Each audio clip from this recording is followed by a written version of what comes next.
Welcome back, welcome back. Will Ferrell's rise in the States from TV satirist to movie superstar has been quite remarkable. His impersonation of George W. Bush during the 2000 US election campaign had a following all of its own, and it was soon after that that he began starring in films like Elf and Anchorman, the legend of Ron Burgundy. But now he's returned to his roots for a 6-week run just coming to an end of a one-man show on Broadway called You're Welcome, America, A Final Night with George W. Bush. I met up with him, Will Ferrell that is, in New York. Will, it's so good to be talking. Congratulations on the success of the show. With Thank you. Just days rather than weeks to go. Yeah, I mean, you're going to miss the old boy, are you? Comedically. Yes. Yes. Yeah. But this has been such a great way to kind of send him off. Yeah. Yeah. And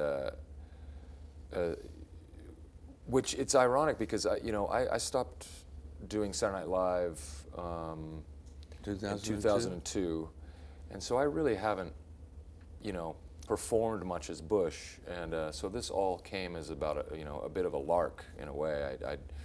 I had played around with the idea of doing a one-man show before, and it fell apart, and then my manager actually suggested, why don't you do Bush for the last time? So had he not brought that up, we wouldn't be sitting here. Yeah. Well, we would. Which is good. We'll be talking about Obama, which we'll do in a minute. But in terms of what made Bush such a good target, as it were? Well, I mean, I think you had someone who misspoke frequently. Yeah.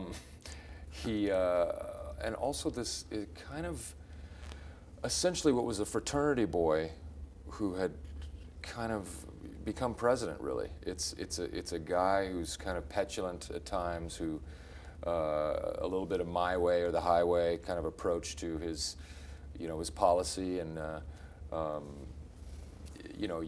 everyone forgets he refused to pick on Helen Thomas for one entire year in the press pool. He just let her sit there, and so I really think it was the petulance and all this stuff that made him so kind of fascinating to me. But some of the lines that are attributed to him now, yeah, were probably actually created by you, for instance. I mean, I don't know whether you did this one, but I'm sure the one about the French don't even have a word for entrepreneur. I'm sure he never said that, but that somebody said it, and it's so convincing. I think he did. Do you? Yeah. Because in doing the research for the show, I found the whole list of all the quotes and everything, and they were all documented pretty much. No,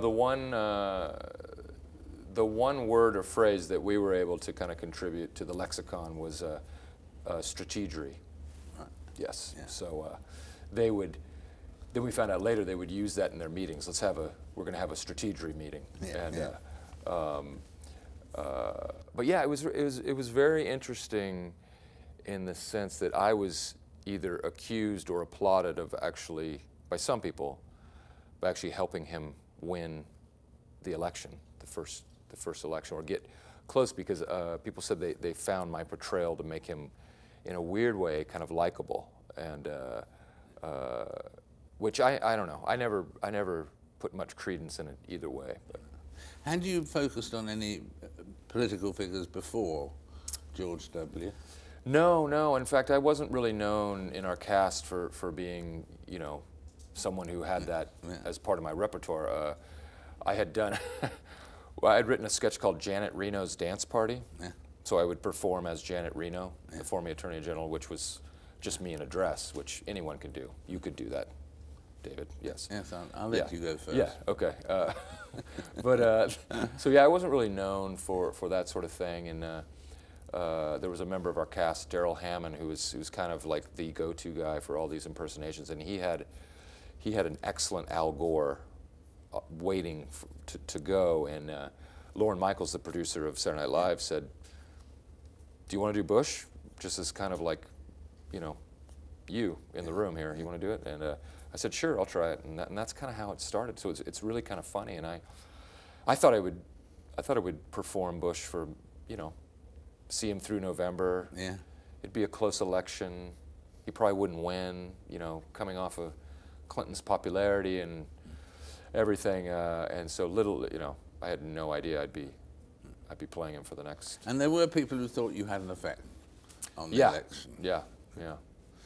Do you think you do, in terms of satire? I think one can have an effect. Satire can have a real effect, can't it? Yeah, I think it's the one, you know, every 4 years, Saturday Night Live finds itself in a spotlight that it doesn't really have in the either before or after, and you know, this last election cycle was no different with you know, Tina Fey playing Sarah Palin and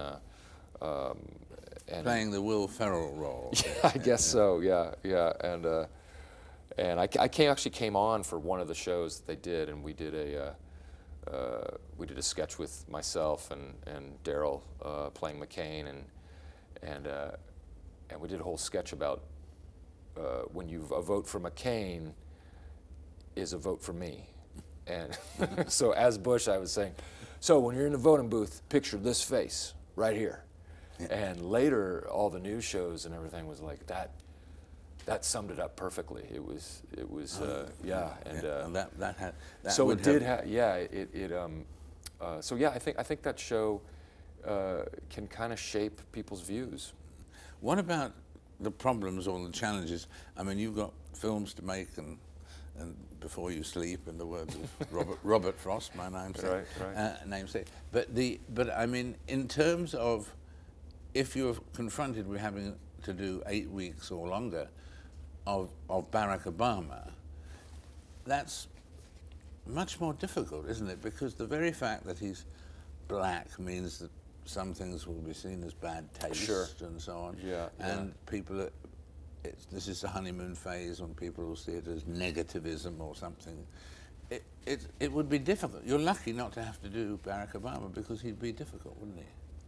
Yeah, I think it is probably a difficult time for political humor right now for those reasons you've stated, and also you know, we're in such a pickle right now that we've never been in before, and yeah, it feels like, you know, the sentiment is let's give this guy a fair shot. Let's see if his policies work. But yeah, so I'm happy to not. You're having to worry about that, yeah. Well out of it. Yeah, yeah. And your approach as you tackled these tremendous number of films you've made very successfully in a relatively short space of time, sort of the last 7 years and so on. Yeah. Do you consciously have a different technique in terms of being funny on film and funny on television? I remember thinking Richard Burton always says that Elizabeth Taylor taught him how wrong he was, that he thought he was acting and she was being boring, and in fact she was being good and he was overacting. Right. You know, Right. But do you adopt a different technique?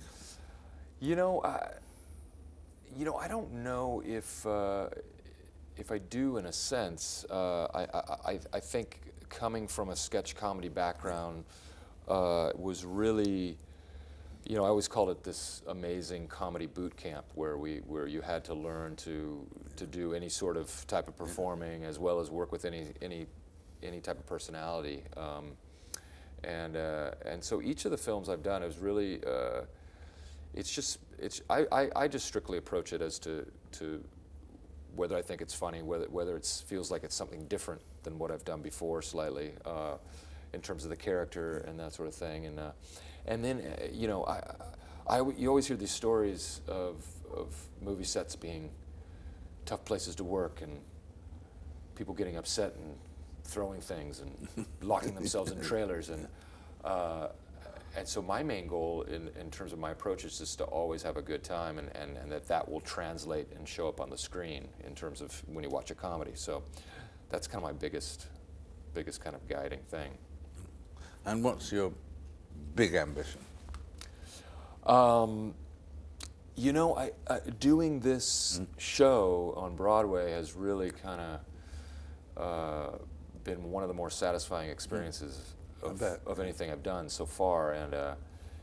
And what I like about the show is that it's we go in and out of obviously satirical humor, being just silly, Yeah. but also forcing the audience to think about this man and what's happened over these last 8 years. And so I've been able to kind of change gears and have dramatic moments and that sort of thing. So it's kind of opened my appetite for doing some different things in a way. And so I'll always love doing comedy, but I think I'd love to kind of keep challenging myself, and whether that means doing more stage things or trying more offbeat pieces of material. It's kind of opened my eyes in a way. Well, it's great to talk about it. We look forward to seeing which way your decision is to move next, and both in terms of television and in terms of movies as well. Well, thank you. And we wish you well, and All thanks right. for Thanks so for much. everything so far. Yeah. It's great. All right. Will Ferrell there, talking to me last week in New York. Forced into fighting and killing at 7 years of age, a former boy soldier joins me after this short break for a quite incredible story.